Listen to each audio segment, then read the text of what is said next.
injured, being treated in hospitals.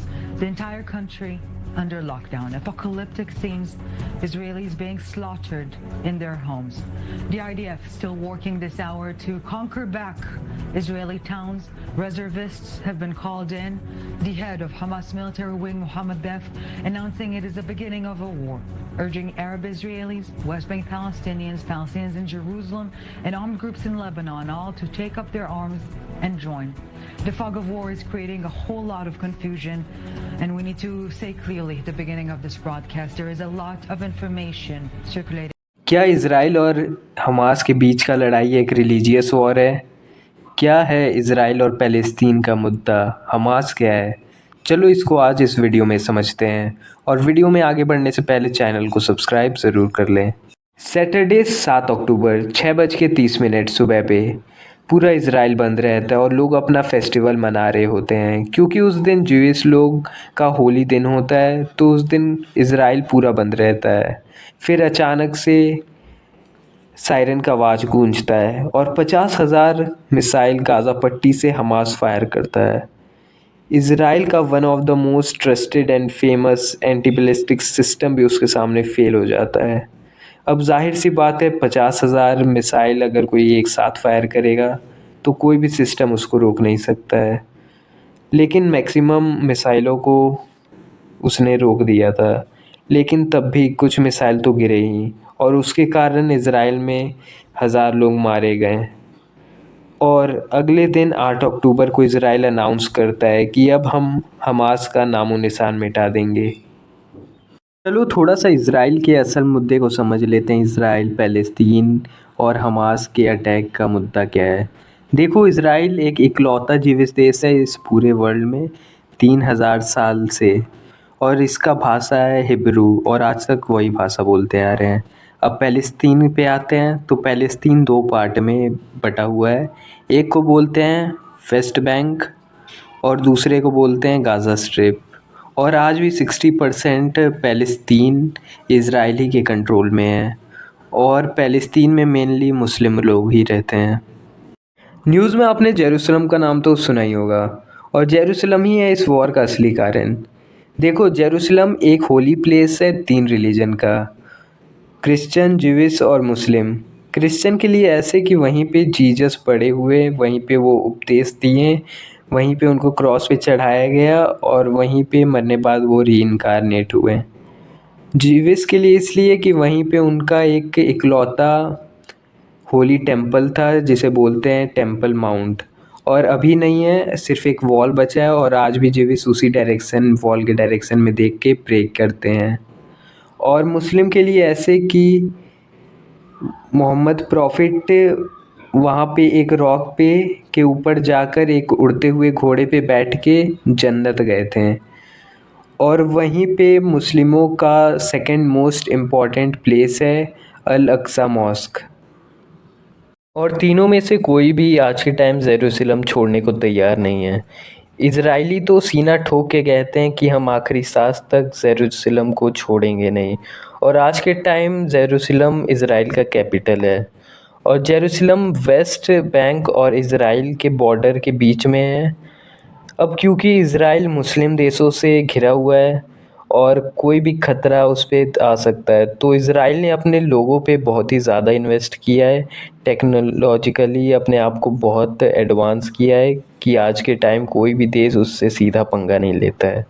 अब आते हैं गाज़ा पट्टी पे। देखो, गाज़ा पट्टी एक 9000 एकड़ बड़ा एरिया है और वर्ल्ड के टॉप डेंसली पॉपुलेटेड एरिया में आता है। और जब इज़राइल और इजिप्ट के बीच में वॉर हुआ था, तो इज़राइल ने गाज़ा को कैप्चर कर लिया था।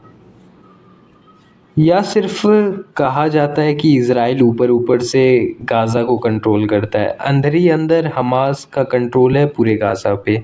अब आते हैं हमास के चैप्टर पे कि हमास क्या है। हमास एक पैलेस्टीनियन इस्लामिक टेररिस्ट ऑर्गेनाइजेशन है। काफ़ी सालों से ये इज़राइल में बॉम्बिंग और टेरर एक्टिविटी करते हुए आ रहे हैं। हमास एक ऑब्जेक्टिव रखता है कि इज़राइल कभी था नहीं तो अभी भी नहीं रहना चाहिए, और ये लोग गाज़ा पट्टी में 50,000 लोगों को एक साथ लेके हमास बनाए थे। अब इनको एम्यूनेशन देने वाले कंट्री ये बाकी सारे मुस्लिम कंट्री हैं जो इज़राइल से नफ़रत करते हैं, और मेनली ईरान है जो इन हमास का सप्लायर है, कतर हमास जहाँ से ऑपरेट करता है, फिर है लेबनान, फिर सऊदी अरेबिया जो मेन है। देखो अब ये पैलेस्टीनियन बोल रहे हैं कि इनके साथ नकबा हो रहा है। नकबा मतलब मार मार के भगाया जा रहा है। अब ये हमास का खातिरदारी करेंगे घरों में अपने, तो इनका भी खातिरदारी कोई ना कोई करेगा ही ना। अब ये इस्लामिक कंट्री तो खूब गाज़ा को सपोर्ट कर रहे हैं कि ट्विटर और फेसबुक और बाकी सारे सोशल मीडिया पे कि गाज़ा के आम लोगों के साथ इजरायली मारपीट कर रहे हैं, उन्हें मारा जा रहा है, उन्हें इंसाफ दो।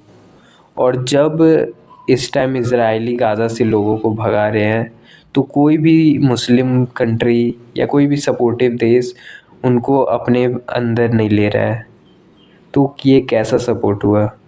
चलो थोड़ा सा इज़राइल का हिस्ट्री समझ लेते हैं। वर्ल्ड वॉर वन से पहले इज़राइल का नामो निशान नहीं था। अब आता है वर्ल्ड वॉर वन, और क्योंकि उस टाइम ब्रिटिशर्स राज किया करते थे इज़राइल पे, आज के इज़राइल और फ़लस्तीन पे, तो इस ब्रिटिशर्स को मदद चाहिए था और इज़राइलियों ने ब्रिटिशर्स का मदद किया, और ब्रिटिशर्स ने खुश होके इज़राइल को दो हिस्सों में भाग कर दिया। पहले को बना दिया इज़राइल और दूसरे को बना दिया फ़लस्तीन, टू स्टेट सॉल्यूशन। और मेन मुद्दा था कौन रखेगा जेरूसलम, तो ब्रिटिशर्स उस पर कोई भी पंगा नहीं लेना चाहते थे, तो उसको कर दिया यूएन के अंडर।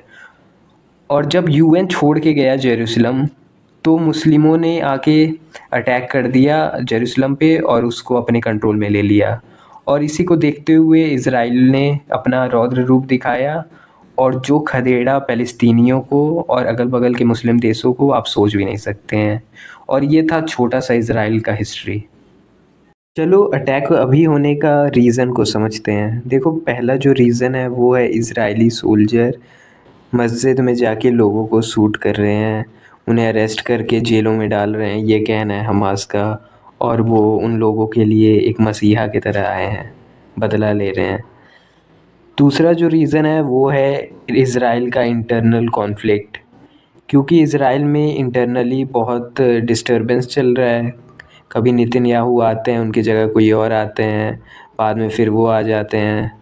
इसको देखते हुए हमास ने सोचा इससे अच्छा अपॉर्चुनिटी नहीं मिलेगा, अभी हमला कर दो। और जो थर्ड रीज़न है वो है यूएसए और सऊदी अरेबिया के बीच का फ्रेंडशिप डील, क्योंकि सऊदी अरेबिया ठहरा मुस्लिम देशों का लीडर, वही है माई बाप। अगर सऊदी अरेबिया यूएसए के साथ हाथ मिला लेता है तो फ़लस्तीनियों का साथ नहीं देगा। यूएस इज़राइल के मैटर में सऊदी को बोलेगा कि फ़लस्तीन का साथ मत दो, और उनके हाथ मिलाने से पहले ही हमास ने अटैक करके ये कह दिया कि हमें सऊदी की ज़रूरत नहीं है, हम बिना सऊदी के भी कैपेबल हैं। और ऑल इन वन रीज़न है रिलीजियस रीज़न, इससे बड़ा कोई रीज़न नहीं है।